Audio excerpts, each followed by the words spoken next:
Ayan mga idol, punta tayo doon sa barbecuehan, bagong bukas na barbecuehan ni Barkada. Silipin natin kung ano mga paninda nila doon sa barbecuehan nila. Ayun oh. Ayun oh. Doon sila oh. Ayun. Puntahan natin, tingnan natin. Yan. Pasyal na kayo dito mga idol. Yan. Tanong natin kung magkano yung mga barbecue nila dito at gaano ba ito kasarap barbecue nila. So ayan na nga, nandito na nga tayo mga idol. Hello guys! Ayan, dito po. Hi! Ayan, si Abby at siyempre kasama niya si Ading, si Jerwin. Ayan mga idol, may mga back to barbecue na po kami dito sa Barkada. Magkano yung ganito? Yung malaki. 100 kasi mahal na kilo ng manok. Ay, murang-mura lang mga idol. Meron silang isaw, meron kaming isaw, merong braised part, merong batikulon, merong balat, may hotdog. Ayan. Punta na kayo dito mga idol sa Baraka Terminal lang. Linggo-linggo mang tumataas yung price ng chicken pero yung price namin noon, yun pa rin hanggang ngayon. O ayan, kita niyo mga idol no, kahit mataas na yung presyo ng manok, linggo-linggo tumataas pero yung presyo namin dito hindi nagbabago.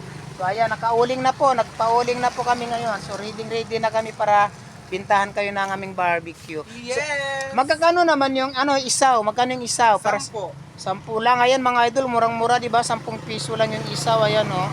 And then yung batikulon, 30. Oh, pero may isang stick lang idol, isang ulaman mo na ito, di ba? Dahil sobrang chicken skin. Magkano naman chicken skin? 30 oh. Kita mo naman oh, lalaki oh. Oh, ayan oh, ayan oh. Isang ulaman na po ito idol. No? Bibili ka 30 pesos, hindi bibili ka isang cup ng kanin. Serve na ang hapunan mo. Balat ng baka, magkano naman? 15, 5 piraso yun. Oh, kita mo 15 pesos lang ang lalaki oh. Ayan. Oh, di ba? Oh, yan oh. Sarapan nito, lutong barkadas po ito, kaya hindi kayo magsisisi. Asa na ba ito nakatuhok? Ayan. Hotdog nila 15, 20 lang yata, sobrang mura. So ayan, pasyal na kayo dito mga idol. Iniimbita namin kayo dito. Imbitahin mo raw sila. Yan! Yan! Ayan, Siyempre sa mga gusto mag-barbecue, punta lang kayo dito sa Terminal ng Baraka. Nandito kami sa kubo nila. Ayan, nandito kami sa terminal ng Baraka. Malapit. Siyempre ang ating griller, guwapo siyempre. Ayan, siyempre, yung griller, oh, ayan. Mr. Oh. Pogi. Ayan, Mr. Ambisyoso. Ayan.